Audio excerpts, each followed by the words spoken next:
আবু জাহেল গ্রহণ করেননি। তাহলে আবু জাহেল কোথায়? আমার রাসূল পাক সাল্লাল্লাহু আলাইহি ওয়াসাল্লামের সাহাবা কেরাম এখন কোথায়?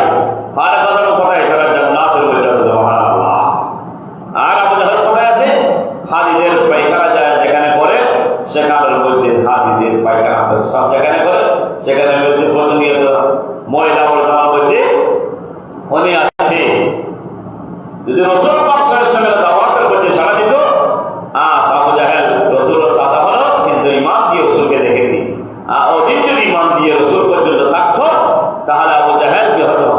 আবু জাহেল শব্দ তো মূর্খ, জাহেল মানে মূর্খ। তাই আবু জাহেল ওই মূর্খ যদি রাসূল পাক সাল্লাল্লাহু আলাইহি ওয়াসাল্লামের সান্নিধ্যে পাওয়ার পর যদি এই ওনার ঈমান গ্রহণ করা, ঈমানটা নসিব হয়নি কেন? দেখার মধ্যে ঈমান দিয়ে দেখেনি, ঈমানের চোখ দিয়ে দেখেনি। যদি দেখতো তাহলে পেয়ে যেত।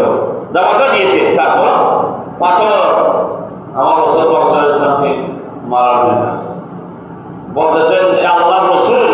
আবু জাহেল বলতেছেন, আপনি যদি আল্লাহর রাসূল হন, রাহমাতুল লিল আলামিন হন, সত্য নবী হন, আমার হাতের মুঠের মধ্যে কি আছে সেটা আপনি বলেন। তো আমার রাসূল বলতেছে, চাচা আপনি এটা তো আমাকে বলেছেন, আমি না বলে আপনার কাছে যে জিনিসটা আছে সেই জিনিস বললে আল্লাহ হবে না। সুবহানাল্লাহ। এটা তো আপনি আমাকে বিভিন্ন ধরনের কথা বলবেন, আল্লাহ রাসূল মুখজানা বলবেন, আপনার কাছে জিনিস যেটা আছে সেটা আমি কে বলব না। সুবহানাল্লাহ। ফাতর যেটা ভগবান ফাতর বলে দিয়েছে, উনি হচ্ছেন রাহমাতুল লিল আলামিন, লা ইলাহা ইল্লাল্লাহ মুহাম্মাদুর রাসূলুল্লাহ সাল্লাল্লাহু আলাইহি ওয়াসাল্লাম। সুবহানাল্লাহ। উনি হচ্ছেন রাহমাতুল লিল আলামিন ফাতর। তারপরে আপনি ঈমান গ্রহণ করেন।